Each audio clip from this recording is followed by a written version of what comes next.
環球大戰線深入世界最前線，全球各地的觀眾朋友，大家好，我是葉思敏。今天節目的大焦點會來關心美伊停火現在徹底破功嗎？我們要來看到呢，美伊雙方都祭出了非常強大的攻勢，伊朗擊落了美軍的阿帕契 MQ9， 還炸毀了 F-35的機庫，美軍則是3波狂轟來做報復。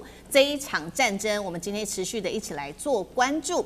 今天節目開始，先請觀眾朋友幫我們的節目按讚，並且呢，希望跟我們互動，留言區寫下思敏我在哪一個城市收看，我也會親自的來做回復。昨天有非常的多的觀眾朋友來自世界各地哦，我已經親自的一一做回復了。歡迎觀眾朋友持續的留言，並且看到熱推鍵按下熱推。先歡迎我們的在場來賓前立委孫大千委員，大家好；時事評論員李亦修，亦修，主持人好，大家好。資深媒體人彭華幹，幹哥，思敏好，大家晚安。好，今天觀眾朋友，我們來3個火線話題，等一下請我們的來賓特別幫我們做解析。第一個，我們來看到伊朗啊，他高調宣稱了，他做了21起的攻擊，直指的包括了美軍基地，還有 F-35的設施。美方說了，這一場美伊的互轟啊，只是一個自衛性的打擊。到底現在美伊雙方誰真的掌握話語權呢？這第一個問題。第二件事情，今天也會來關心，美伊停火之後，沒有想到還是爆發了最猛烈的交火。那麼美軍一架阿帕契被擊落之後，隨即就用3波的空襲做反擊。這一輪升級到底是局部的報復，還是這個戰爭又再進入到準全面開戰的狀態呢？這是第二個問題。最後也會來關心，現在荷姆茲海峽成為新的導火線，阿帕契疑似遭到無人機擊落之後，代表美軍在低空作戰的優勢被破解了嗎？美軍在波斯灣的海上封鎖能力是不是被伊朗逐步的瓦解？今天就這些議題，我們會一起來做關心。我們先來看到這一次的交火導火線，當然就是我們昨天特別提到的一架阿帕契攻擊直升機遭到了伊朗的見證者無人機擊落之後，當然了，美軍是立刻的來做反擊了，出動了包括了海空的它的戰機，發射精準導引，一共是3波對準伊朗南部多處的軍事要地。在攻擊完之後，中央司令部就說自己已經完成了這個自衛性的打擊，但他也特別強調，這個美伊談判啊不會受到任何的影響。在這個美國做了這一波的攻擊之後，伊朗革命衛隊就說已經對這個美軍發動了21起的報復性打擊，並且他說摧毀了重要的關鍵目標。我們現在看到美伊雙方各說各話，但是大家都說我有非常大的戰果。具體戰果，今天帶觀眾朋友來看到細節。我們先來看到伊朗的方面，3波先來看到美軍的方面，3波的打擊，美軍說呢，他打到的地方包括了伊朗南部的海軍基地啊，還有它的防空系統，還有這個飛彈的陣地是葛西姆島飛彈陣地，再來就是南部的軍事據點跟2座重要的蓄水池。革命衛隊這一波的攻擊其實比美軍還要更猛烈，一共是21起的攻擊，涵蓋範圍包括了巴林、約旦、科威特等等美軍的目標。出動了無人機襲擊，包括在巴林的第5艦隊總部，還有呢，包括了他發射他的固體的燃料飛彈，重挫美軍駐約旦的這個空軍基地，再來還摧毀了多處的這個關鍵目標，包括 F-35戰機的掩體、指揮控制中心，還有2處重要軍事目標，還有就是一架美軍的 MQ9死神無人機也被擊落。伊朗外長說了，美國若想保全性命，就立刻滾出中東，還要美軍血債血還，自己在伊朗方面會血戰到底。所以今天節目一開始，先請委員來幫我們看，不是說好要和談了嗎？這一波互攻象徵的意義是什麼？這一輪這樣子攻擊對美軍真的有好處嗎？委員怎麼看？對，其實我們在節目裡頭已經一再跟大家提過哦，就是說這一次的停戰，某種程度來說，你只能把它當作是一個很脆弱的不穩定的停戰哦。為什麼我要把它定義成為是一個很脆弱不穩定的停戰？因為在這一次交戰的3方哦，美以伊3方裡頭，真正希望停戰的只有美國。對以色列跟伊朗來說，他們沒有達到他們最終目的之前，他們不可能會停戰的。那麼美國現在是想用停戰這樣的一個借口來打擦邊球，然後想辦法抽離現在中東的這樣一個泥淖。可是殊不知，當以色列跟伊朗都沒有打算真正要停戰，彼此有彼此的戰略目標都還沒有達成之前，這樣的一個停戰隨時都可以破局的哦。因為對以色列來講，他如果不徹底的摧毀伊朗現在的政權，那他過去這場仗是白打了。對伊朗來講，他準備了30年才跟以色列和美國攤一次牌哦。如果這一次就摸摸鼻子，就這樣大事化小，小事化無了，那他先前死的、先前被炸的，通通都白犧牲了。所以對伊朗來講，他也絕對不可能接受現階段的停戰狀況哦。那麼因此你就會發現說，雖然川普每天都在喊停戰，可是呢，其實根本就沒有停戰。以色列不斷的在攻擊這個真主黨，真主黨也趁機來做出反擊。然後前一段時間你才看到了這個以色列跟伊朗大家互轟了一輪呢。然後呢，川普跑出來說夠了哈，你們彼此都各打了對方一輪了，現在大家停下來吧。川普言犹在耳，才說勸說以色列跟伊朗在那一波的衝突之中哦，大家能夠暫時收手。今天你就看到美國跟伊朗自己打起來了哦，所以這代表的是什麼呢？這代表的是，其實對伊朗來講哦，他為什麼在這一波的過程當中要採取這麼大的攻勢哦？當然，美國可以說叫做自衛性打擊。所謂自衛性打擊，就是一種自圓其說的說法了，就你明明是攻擊人家了，你的蓄水池都攻擊了，這還叫什麼自衛性打擊了？可是呢，他就告訴你這是自衛性打擊，因為自衛性打擊就沒有影響停戰，所以還是在停戰哦。可是對伊朗來講哦，他沒有放過美國，所以他隨即馬上就展開更大規模的攻擊了。我認為伊朗做這波最大規模的攻擊，主要是幾個重點哦。就第一，他吃定美國想要停戰，所以呢，我現在就算打了你，你又能如何呢？你有種就打我啊，你就有种宣布撕毀停戰，大家重新回來打嘛。反正伊朗早就準備好了。第二個，伊朗現在在部署的是，如果你仔細看一下伊朗這一次發動的21個重點的打擊，它其實在持續的削弱美軍在中東的這個相關的這個基地的部署的能力哦。所以在上一輪哦，就是在上一輪的這個全面開打的過程當中，它精準的摧毀了這個美國在中東的15個基地裡頭的228個重要的據點。可是呢，在這個過程當中，不是只有伊朗在重新修復，美國也在做重新修復的動作。所以，如果大家仔細看一下，就不難發現，伊朗現在在幹嘛呢？他在為下半場先做準備了。就是呢，如果真的有下半場，我在這一次又一次的小規模的衝突裡，我持續的削弱你美國在中東地區的這些相關軍事基地的部署。我等你真的要打下半場的時候呢，你也不見得有足夠的實力來對付我。好，所以現在的醞釀哦，零星的這些攻擊，其實算是大規模的攻擊了，是不是在醞釀的是下一場更大規模的一個攻擊哦？同樣的問題也特別請教一休。另外呢，伊朗的外長還嗆說要血戰到底，他的底氣，一休又怎麼看？首先，我們先講到第一點呢，這是一個死循環。怎麼說死循環呢？因為現在這裡面所有最大的第一變因是，其實是以色列的 BB 納坦雅胡。好，納坦雅胡呢，因為他只要任何時候停戰，基本上他就別幹，因為他的貪腐問題，因為他這個私人有非常多的這個就是這個千絲萬縷的關係，而這些關係目前裡面很多人其實已經對他有一點不再吃他那一套了，所以現在大家對納坦雅胡有點疲勞。那這個疲勞呢，其實以色列國內是伺機而動。前陣子這個停戰的時候，其實抗議納坦雅胡的風聲是一波大得過一波，但是因為現在是暫時內閣就點住。好，那他怎麼繼續戰爭呢？問題就在於說，以色列要繼續長途轟炸這個伊朗，它的能力是有限的，因為它必須靠美國的加油機才有辦法形成大規模轟炸，因為它這裡此距以色列到德黑蘭市中心要1500公里，所以它沒有辦法這樣長時間的維運。好，那怎麼辦？他就去打這個伊朗最堅實的盟友，也就是在它北邊黎巴嫩南部的真主黨，在這個主要就是什葉派的阿拉伯什葉派的一個據地。那所以現在以色列繼續打阿拉伯的這個黎巴嫩真主黨，已經打到利塔尼河了。利塔尼河是什麼？利塔尼河以南，我們一般稱黎南，以北就進入到黎巴嫩中部，那個已經進入到黎巴嫩中心區。也就是因為這樣，他還轟炸了黎巴嫩首都貝魯特，伊朗就無法忍受，因此就大規模的去發射了3、4、5波的這個導彈去攻擊了這個以色列，所以這個就引發了新一波的互相衝突。是，那為什麼這樣做呢？因為黎巴嫩對於伊朗是不可失去的。而伊朗呢，它的回擊是什麼？第一，打以色列；第二，就打你美國。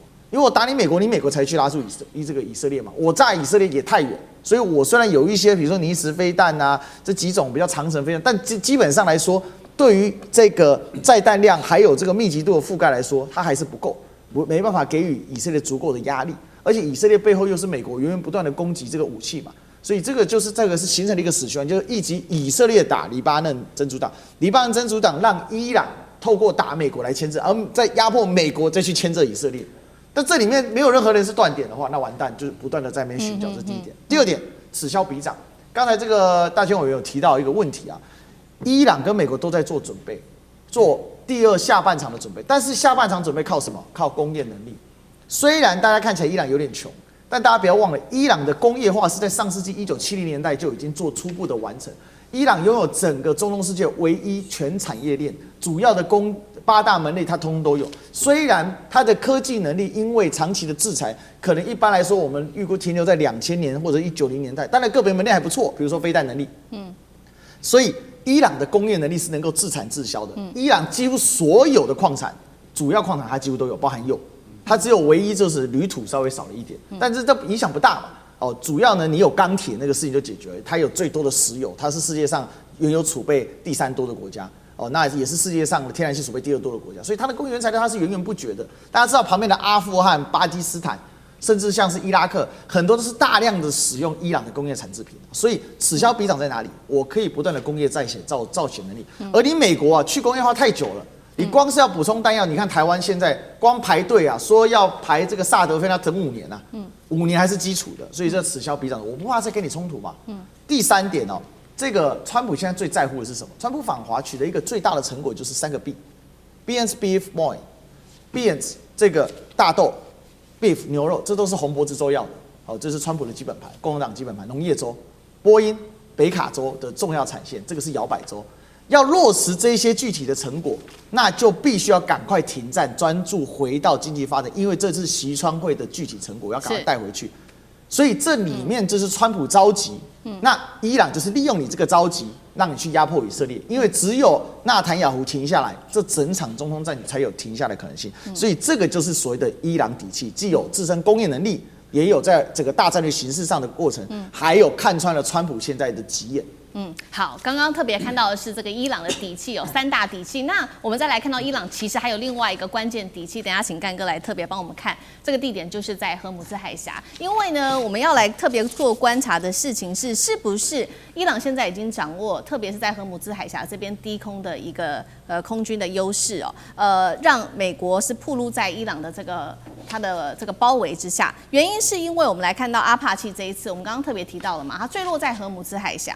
那現在根據了解，應該當時在做的事情就是進行在荷姆茲的監視啊、封鎖、攔截任務。結果後來是傳出是遭到了無人機，也就是見證者無人機給擊落。那如果真的是這樣子的話，代表說，因為呢，這個荷姆茲海峽就代表說它已經不是美軍可以自由掌控的一個戰場了。這個是這個伊朗方面要特別宣示的一個立場哦，那也代表說美軍它在這種低空飛行或者是慢速的近海操作，已經完全暴露在伊朗的這個防空網之下。那我們也特別來看到伊朗它在低空的這些部分，到底具備哪一些它的優勢？包括在這邊它有霍爾達德15防空系統，還有各式的肩射防空飛彈跟它的反艦飛彈網等等。幹哥怎麼看？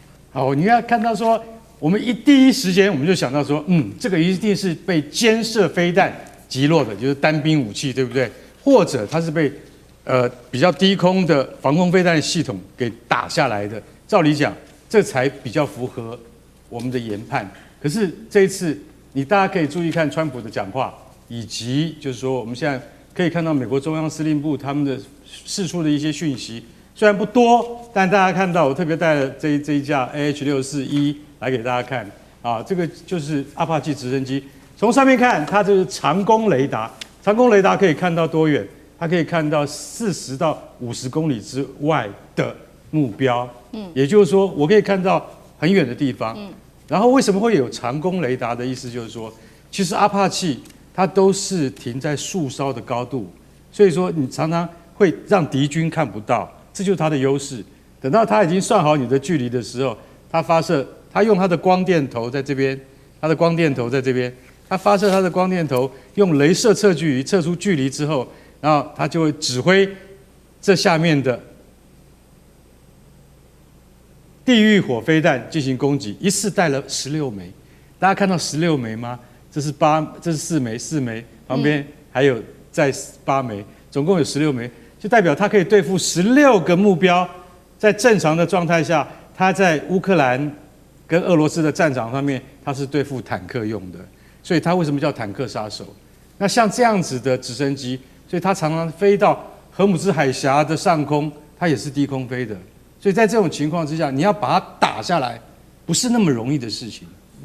所以為什麼這一次事情一發生，照理講革命衛隊他一定要講啊，我幹的，我幹的啊！我現在就馬上發布消息說，你看美帝的那個最強攻擊直升機被我打下來了，可是沒有你知道為什麼嗎？後來我們進一步分析才知道說，哦，原來它是被見證者無人機撞下來的。我為什麼用撞這個字眼呢？